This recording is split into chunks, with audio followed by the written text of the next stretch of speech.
اچھا ہم صاحب، ایک آپ کا جو قانون اتمام حجت کا نظریہ تصور آپ قرآن کی بنیاد پہ پیش کرتے ہیں، اس پر ایک سوال سامنے آیا کہ رسول اللہ صلی اللہ علیہ وسلم سے پہلے جو پچھلی امتیں ہیں ان میں جو انبیاء پیغمبر آئے انہوں نے تو معجزات دکھائے، لوگوں پر بالکل حجت تمام ہو گئی، واضح ہو گئی، نشانیاں اتر گئیں، اس کے بعد اگر وہ انکار کرتے ہیں تو کہا جا سکتا ہے کہ ان پر تو حجت تمام ہو گئی تھی، لیکن رسول اللہ صلی اللہ علیہ وسلم کے مخاطبین کے سامنے تو کوئی اس طرح کی نہ نشانی پیش کی گئی، نہ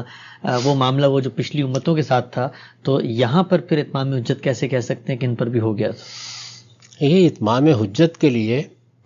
تین چیزیں ضروری ہیں۔ ایک یہ کہ اللہ اپنے پیغمبر کو مبعوث کرے اور وہ پیغمبر لوگوں کو دعوت دے،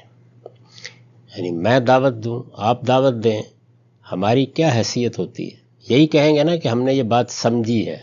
اس کی تحقیق کی ہے، اس کو جاننے کی کوشش کی ہے، اس سے زیادہ کچھ نہیں کہہ سکتے۔ پیغمبر جب دعوت دیتا ہے تو وہ یہ کہتا ہے انی علی بینۃ من ربی، پروردگار کی طرف سے مجھ پر حق واضح کر دیا گیا ہے، مجھے حق دکھا دیا گیا ہے۔ قرآن مجید نے رسالت مآب صلی اللہ علیہ وسلم کے بارے میں سورہ نجم میں بتایا ہے نا کہ جبریل امین کو اس طرح دیکھا، بچشم سر دیکھا، کوئی ابہام نہیں تھا، آنکھ چندھیائی نہیں، کوئی تردد لاحق نہیں ہوا، پورے شعور کے ساتھ یہ تجربہ پیش آیا، اس کے بعد یہ خدا کا پیغمبر اس بات کی گواہی دے رہا ہے۔ تو پیغمبر کا مبعوث ہونا، پیغمبر کا لوگوں کو دعوت دینا، خود براہ راست یہ کہنا کہ میں پیغمبر کی حیثیت سے دعوت دے رہا ہوں، یہ پہلی چیز ہے۔ دوسری چیز یہ ہے کہ لوگوں کے لیے یہ مہلت ضروری ہے، 2 سال 4 سال 5 سال، وہ ملنا چاہیں مل لیں، بات کرنا چاہیں کر لیں، اشکالات پیش کرنا چاہیں ان کو موقع ہو اس بات کا، وہ نہیں پیش کرتے نہ صحیح۔ اب جس وقت ان کے ساتھ مکالمے کی صورت پیدا ہوگی تو وہ مرحلے پیدا ہو جائیں گے، یعنی انذار کا مرحلہ، انذار عام کا مرحلہ، اتمام حجت کا مرحلہ، ہجرت و برات کا مرحلہ۔ لیکن اگر انہوں نے یہ بات ہی نہیں کی، پرواہ ہی نہیں کی، دیکھا ہی نہیں، سنا ہی نہیں، تو مہلت بہرحال ملنی چاہیے، 2 سال 4 سال، یعنی ایک مناسب مہلت ملنی چاہیے۔ اور جس وقت مکالمہ شروع ہو جائے گا تو مہلت بھی بڑھنا شروع ہو جائے گی، اس لیے کہ اب بات ہو رہی ہے۔ میں اس کے قرآن مجید سے آپ کو بہت سے نظائر پیش کر سکتا ہوں جس میں یہ بتایا گیا ہے کہ فلاں مہلت فلاں لوگوں کے لیے دی گئی، فلاں لوگوں کے لیے دی گئی۔ تو دوسری چیز یہ ضروری ہے۔ تیسری چیز یہ ہے کہ خدا کی مائیت کا پیغمبر کے ساتھ ظہور ہونا چاہیے، خدا ساتھ کھڑا ہے۔ اب ساتھ کھڑے ہونے کا ایک پہلو یہ ہے کہ کوئی معجزہ دکھا دیا جائے، اور 10 پہلو ہیں۔ مثلا قرآن مجید یہ کہتا ہے کہ قریش پر اتمام حجت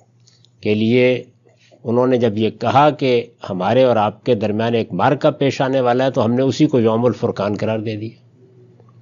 اور معرکہ بدر جو ہے اس کو خود قرآن نے اس حیثیت سے پیش کیا، یہ کہا ہے کہ یہ تمہارے مطالبے پر دکھایا جانے والا نتیجہ ہے، تم نے کہا تھا نا، تو یہ دیکھو ہم نے تمہارے سامنے پوری کی پوری قیادت کو کس طرح سے ختم کر دیا ہے، اور تم نے کہا تھا کہ یہ فتح و شکست کا فیصلہ حق و باطل کا فیصلہ ہوگا، یہ فیصلہ ہو گیا ہے۔ یہ میں نے ایک مثال دی، اللہ کی کتاب قرآن مجید ایک عظیم معجزے کی حیثیت سے پیش کی گئی، آج بھی اس کائنات کا سب سے بڑا معجزہ ہے، یعنی ایک ایسی کتاب کہ جو اپنے وجود سے ثابت کر رہی ہے کہ وہ انسانی کلام نہیں ہو سکتا۔ آپ دیکھیں کہ اس وقت کے قریش کے سامنے بھی اس کو اسی حیثیت سے پیش کیا گیا۔ اللہ تعالیٰ کی مائیت کا یہ ظہور 10 اور مواقع کے اوپر ہوا، ہجرت کی رات ہوا، اور بہت سے موقعوں کے اوپر ہوا۔ تو اللہ کی مائیت کا ظہور ہوتا ہے، اور پھر اس کے بعد رسالت مآب صلی اللہ علیہ وسلم نے جو پیشین گوئیاں کی، جیسے غلبہ روم کی پیشین گوئی تھی اور بعض پیشین گوئیاں ہیں، خود جس سرزمین عرب میں جو نتیجہ نکلا اس کو ایک ایک حرف بتا دیا گیا۔ تو اس لیے یہ معجزہ کیا چیز ہوتی ہے، یعنی یہ اس سے بڑی چیزیں ہیں جو رسالت مآب صلی اللہ علیہ وسلم کے بارے میں پیش آئی ہیں، اور اس کے بعد اللہ تعالیٰ نے اپنا فیصلہ سنایا۔ جی غام صاحب، اچھا یہ بتائیے غام صاحب کہ یہ جو قرآن مجید ہے یہ بھی تو ایک سب سے بڑے معجزے کے طور پہ اس قوم کے سامنے پیش کیا گیا۔ نہیں، میں نے یہی عرض کیا، یہی بتایا آپ کو کہ اس وقت بھی بہت بڑا معجزہ ہے، اس وقت بھی دنیا کے لیے یہ پیغمبر کا ایسا معجزہ ہے کہ جو ختم نہیں ہوا۔ عصائے موسوی تو ہم نہیں جانتے کہاں ہے، ید بیضا بھی ان کے ساتھ ہی رخصت ہو گیا، لیکن قرآن تو قیامت تک موجود ہے، اور آج بھی یہ چیلنج لوگوں کے سامنے رکھ رہا ہے کہ تم پوری انسانی لائبریری میں سے کوئی ایک کتاب اٹھاؤ اور اٹھا کر یہ بتاؤ کہ وہ اس کے مقابل میں رکھی جا سکے، اور کن پہلوؤں سے تقابل ہونا چاہیے وہ بھی بیان کر دیے۔